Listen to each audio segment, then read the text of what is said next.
Guys, buksan natin yung parcel na ating in-order. Dito wifi kung malakas ba to.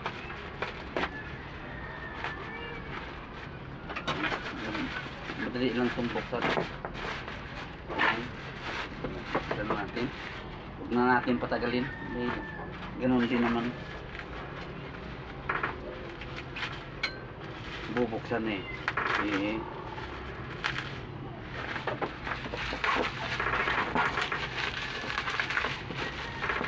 Guys, takin na natin.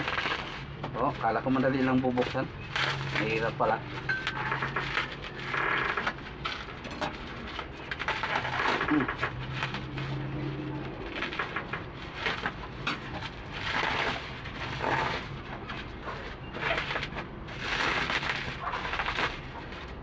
Ayan, ito na yung free niya na free niya na SIM card.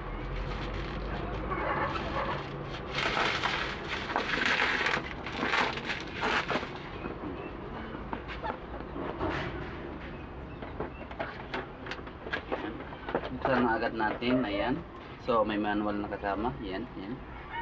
And then ayan, charger. At yung pinaka ng niya, wifi. Ayan. At siyempre pag i-connect mo sa laptop or computer. Ayan. So, yun lang. Bye.